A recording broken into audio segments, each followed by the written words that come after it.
final Windsor Barley yield results. Oh, I dropped it. I dropped it.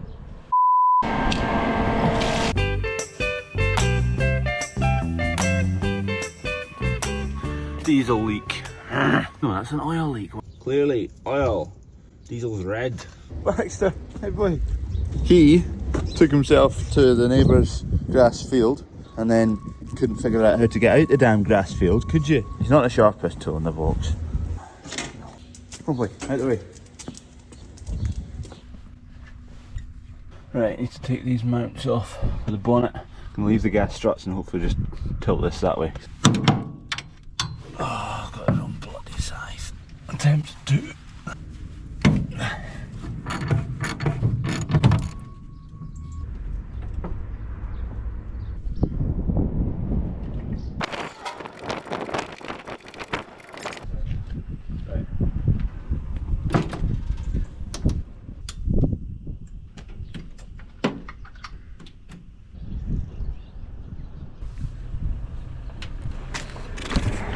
It's this hydraulic valve block in here, right? Oh Jesus, I've knocked stuff over. It's pretty soggy all the ways round it, so I think it's relatively near the top, but where exactly I'm not sure. I'll see if I can get a rag in and tidy all this up and dry it off, and then we'll start the machine and see if we can see where it's getting wet again. But it's just tricky because the access is rubbish. Right, after a bit of diagnosis, I think focus is coming out of that little nut. I think the O-ring went in the tail on that. Right, that nut should be bone dry now. There's my finger, dry. Let's just run my finger around about that nut, whatever it is that we sealed. Right, still dry. Now we'll go and operate some hydraulics. I still don't actually know what hydraulics that's for. It could be the steering hydraulics, so I'm not sure, but we'll operate everything and see if it is that O-ring that's leaking, but it does seem like it. Let's go and see if that's wet again. Right, my finger's bone dry. There you go. That's it for sure. Right, good, we've found it. We've found the source of the oil leak. Now we need to get an Allen key and butcher it so it fits in that gap.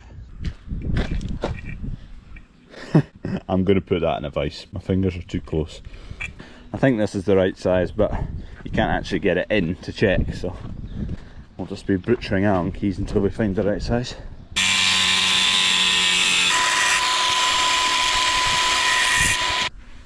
It's all well and good me getting the Allen key in here, but as I draw the nut out, it's going to get closer to that top surface, so hopefully I can get it loose and then finger and do it after that. But if I can't do that, I'm pretty stuffed.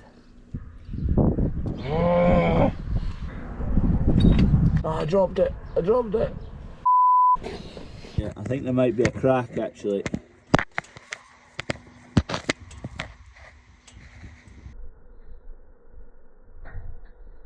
Below that PX. Hello, Mr. Peck. That's a crack, isn't it? No! There goes. 5 grand.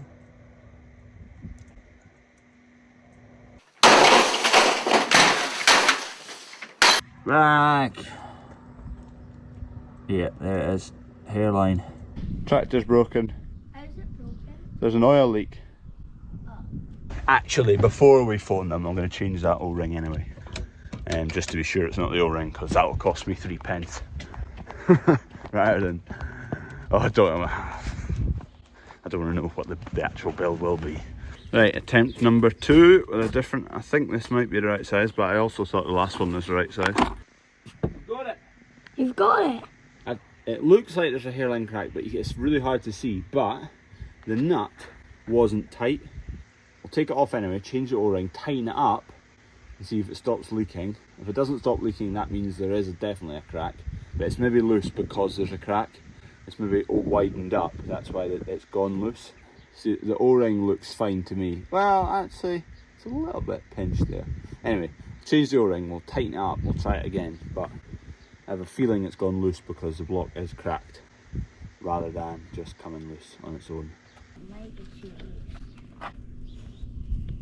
Betty, what? She's been a rascal. I think this might be the right size. Well, this one might be a wee bit stretched, so that we could go with a small one. Because it will get stretched. Yeah. Right, there we go. Oh, they stuck into the other hole. Wait, does this take O-rings out? Yeah, it's an O-ring pick. O-rings? Yeah, you get lots of different shapes at the end, and they're for taking O-rings out. That can go to the workshop. Take it, show them where you put it. Do you know where it goes? No. So it goes, when you go in the door. So it goes under here. What are you talking about? What are you two up to? Right, give me the GoPro. It's dry right now. I am a little bit concerned that it is cracked and it will start leaking again. So at least we know exactly where it is, what it is. We'll just have to run it like that today and just keep an eye on it. I'm going to fill it up with diesel, take it along the road, and that'll probably tell us if it's going to be leaking by the time the oil's hot. Kev pointed out once it's hot it's more likely to be leaking through small gaps, so we'll find out. The black one. There you go. P2. P2. Oh, Freddie. Sorry. It's okay. No, I'm all wet. Oh, flipping heck, diesel everywhere. I think Freddie saw me taking the AdBlue out and thought it was time to take the diesel out. It wasn't. So we ended up with a Freddie covered in diesel. So he's away home to get a change of clothes and a shower.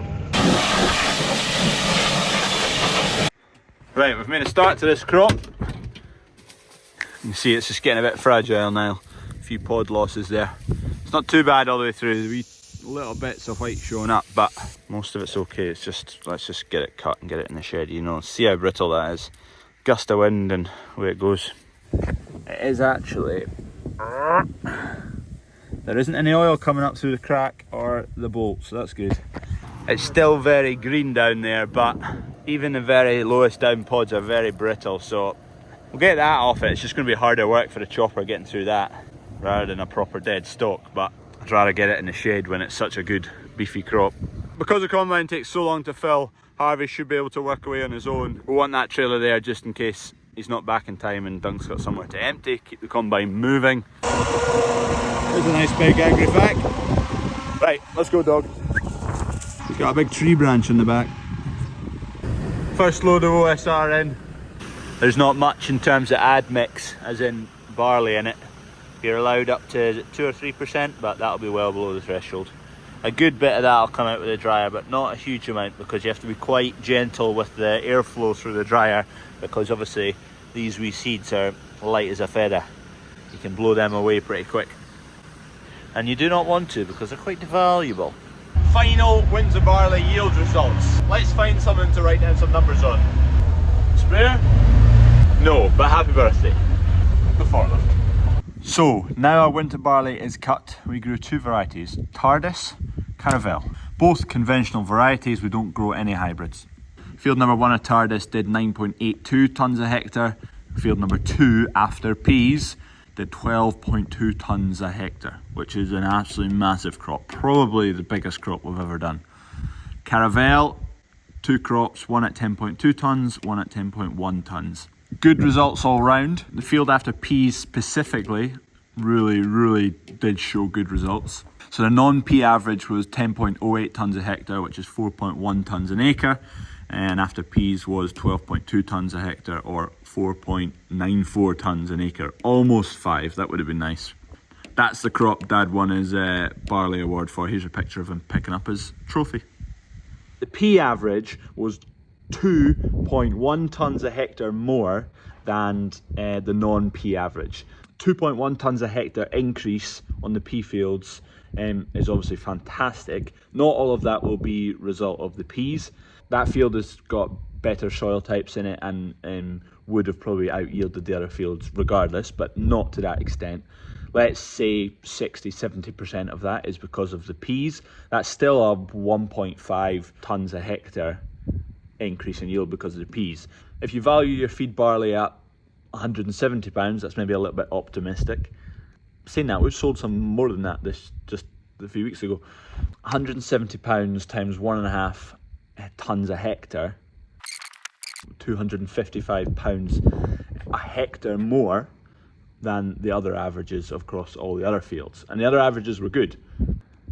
So the peas have probably resulted in somewhere between £200 and £300 per hectare extra income in terms of yield. That is fantastic. You've also got to take into account, one, the year before when there was peas in it, you've got a little bit of loss of probably income. You can probably make more of a profit out of the field than you do get paid rental for your peas, but that's what the peas bring, so that's why they don't pay as high a rent. 2, the field was in perfect condition after peas this year. That's not always the case. It can be hammered depending on when these guys arrive. They've got big heavy equipment, and when they need to go regardless of the weather. So conditions dictate these things a lot. This is probably the peak, the best you can get out of having peas in your ground and what that's going to result yield wise. But it is a good break crop. It's got a massive potential to give your next crop after that a good run, which is clearly shown in the winter barley results this year. Overall winter barley results was 10.6 tonnes per hectare. That yield and that yield, those two are absolutely spot on because they're all weighbridge weights. These two are just off the combine printout. The combine printout, to be fair, has been undervaluing crops, especially when they're wetter, in terms of yield. So I suspect the Caravel has actually yielded a little bit better than the numbers make it out here, but we don't know that for certain. So we'll just stick with the combine averages. Lovely crop to harvest. Shame the price is as low as it is, but where you have this yield, it does make up for years when the price is low. We always find if the price is high and your yields are rubbish, fine. If yields are good, prices are rubbish, fine. It's when you get the two at once. You get rubbish yields and rubbish prices, like quite a lot of the guys down in England are getting right now, which is a shame. Don't mean to rub these yields in your face, but it's always nice to get good yields, and may as well speak about it now, because who knows what's coming for the next yields, or next year, the year after. Let's enjoy a nice yield when we get it. You English lot, you'll get your turn. You usually do. If England is very dry, we're probably having a good year. If England are average to wet, we're probably having a very wet year. So final results, winter barley, 10.6 tonnes a hectare. Fantastic. Oilseed rape results next, which I'll give you a hint, they were quite nice as well. Cheers for watching. Don't forget, you can go on the website, get yourself a Bandit beer hoodie or a Gate Lady hoodie. Also, the beer is not far away. Exciting things coming. I'm so excited. Cheerio! Make sure you